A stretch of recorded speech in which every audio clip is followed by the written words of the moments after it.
Beritakanlah firman, siap sedialah baik atau tidak baik waktunya.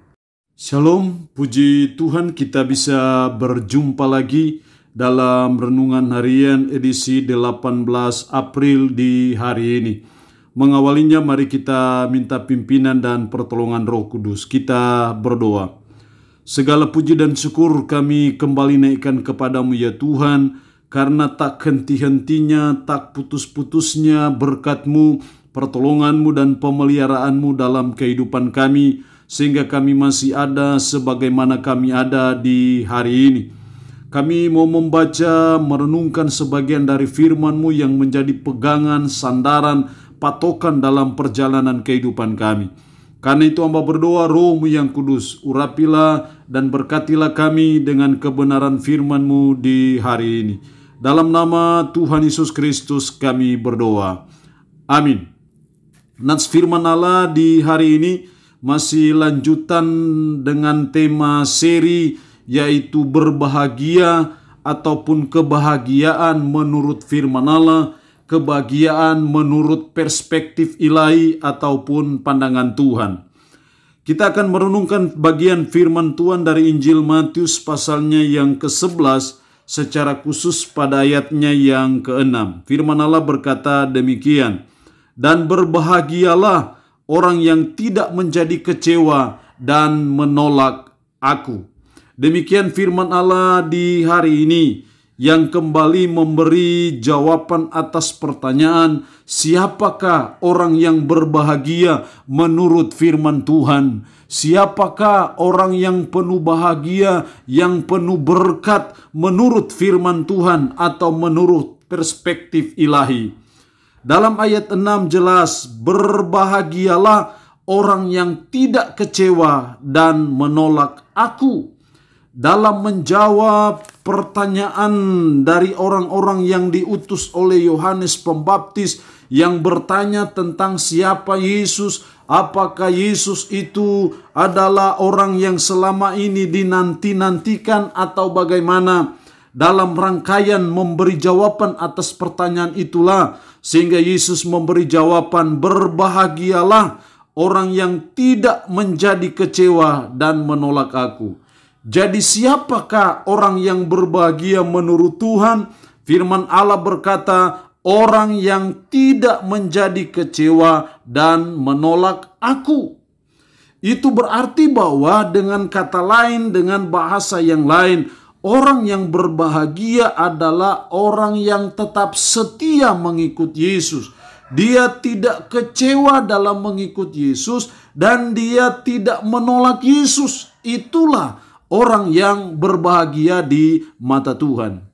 Lalu pertanyaannya adalah, mengapa orang yang tidak menjadi kecewa dan tidak menolak Yesus itu disebut sebagai orang yang berbahagia? Atau dengan bahasa yang lain, kenapa orang yang tetap setia mengikut Yesus meskipun mungkin mengalami banyak pergumulan, banyak penderitaan, banyak kesulitan, banyak tantangan, banyak rintangan yang dia alami, tetapi dia tetap terus mengikut Yesus, dia tetap setia kepada Yesus. Kenapa dia disebut sebagai orang yang berbahagia? Setidaknya ada dua alasan penting yang saya jumpai. Alasan yang pertama, karena itu adalah kesetiaan dalam mengiringi Yesus. Jadi kenapa orang yang tidak kecewa dan tidak menolak Yesus meskipun ada pergumulan, kesulitan, disebut orang yang berbahagia? Karena itu adalah kesetiaan kita kepada Kristus. Itu adalah kesetiaan kita dalam mengikut Yesus. Itu kesetiaan kita dalam percaya dan beriman kepada Yesus Kristus. Dan memang Allah yang menginginkan kita seperti itu. Yesus mau saudara dan saya sebagai pengikutnya, kita harus setia sampai akhir, harus setia sampai akhir zaman. Dan kalau itu yang terjadi, saudara disebut sebagai orang yang berbahagia. Karena itu kita belajar dan kita berusaha. Apapun yang terjadi, apapun yang kita alami, sedang alami saat ini ataupun kita akan alami nanti dalam pengiringan kita kepada Kristus, hendaknya kita tetap teguh dalam iman kita kepada Kristus, hendaknya kita tetap mengikut Yesus, kita tidak menjadi kecewa, kita tidak menolak Yesus, kita tidak menyangkal Yesus, dan kita tidak berkhianat kepada Yesus Kristus. Kita disebut sebagai orang yang berbahagia, karena itu tanda kesetiaan kita kepadanya. Alasan yang kedua kenapa kita disebut berbahagia, kalau kita tidak kecewa dan menolak Kristus, atau kalau kita setia sampai akhir, kenapa kita disebut berbahagia? Karena ada upah yang menanti kita. Ada upah besar yang disiapkan Tuhan bagi kita, yang disiapkan Yesus Kristus bagi saudara dan saya pada waktu saudara dan saya menyelesaikan tanggung jawab di dunia ini. Pada waktu kita menyelesaikan pertandingan iman, menyelesaikan perlombaan iman yang berat, yang sukar dan sulit ini, ada upah besar yang menanti saudara dan saya. Karena itu saudara dan saya adalah orang yang paling bahagia bila saudara dan saya tidak kecewa dan tidak menolak Yesus. Ada berkat yang luar biasa, ada upah besar di sorga yang Tuhan siapkan bagi saudara dan saya. Ibarat kita sedang dalam perlombaan iman, dalam perlombaan olahraga. Dalam perlombaan ini pasti berat, pasti panas, hujan, ejekan, olokan dari para penonton. Tapi kita tetap semangat berlari, kita semangat berlomba. Karena kita percaya bahwa di garis finish sana ada suatu piala, ada suatu mahkota, ada suatu penghargaan yang sudah disiapkan bagi para olahragawan. Demikian juga saudara dan saya sedang ada dalam pertandingan iman, dalam pengiringan kita kepada Yesus. Kita harus melihat jauh ke depan sana, di garis finish sana, bahwa Yesus sudah menunggu saudara dan saya dengan mahkota, dengan piala, dengan upah yang besar yang Tuhan siapkan bagi saudara dan saya di sorga sana.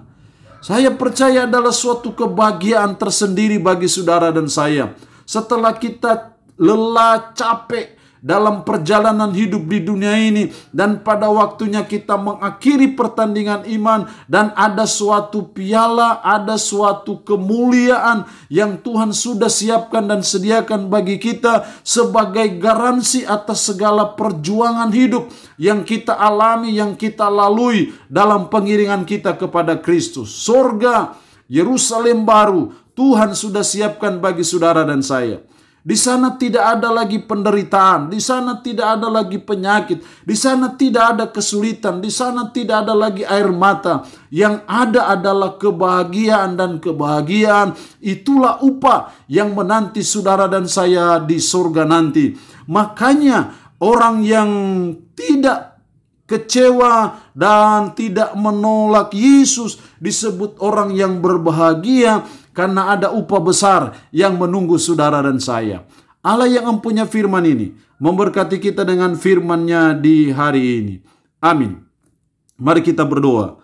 Puji syukur untuk kebenaran firman-Mu di hari ini, yang boleh mengajar kami kembali akan berbahagialah orang yang tidak kecewa dan menolak Kristus. Orang yang tetap setia mengikut Yesus, orang yang tetap teguh dalam iman kepada Yesus adalah orang yang berbahagia. Karena itu tanda kesetiaan kepada Kristus, karena ada upah yang menanti bagi orang-orang yang tetap setia. Roh-Mu yang kudus menanamkan, memetraikan firman Allah dalam hati dan pikiran kami, serta menyanggupkan kami untuk bisa memberlakukannya dalam kehidupan kami sehari-hari. Hamba mohon berkat-Mu bagi umat-Mu yang boleh mendengarkan renungan harian di hari ini. Hamba mohon berkat kekuatan, keselamatan, umur panjang, berkat jasmani Tuhan berikan. Segala pekerjaan, usaha, kesibukan umat-Mu hamba berdoa diberkati Tuhan, dibuat Tuhan berhasil, sukses untuk kemuliaan nama-Mu saja ya Tuhan. Terpuji-pujilah nama-Mu Tuhan. Dalam nama Tuhan Yesus Kristus kami berdoa. Amin. Shalom, sampai berjumpa lagi dalam renungan harian edisi berikutnya.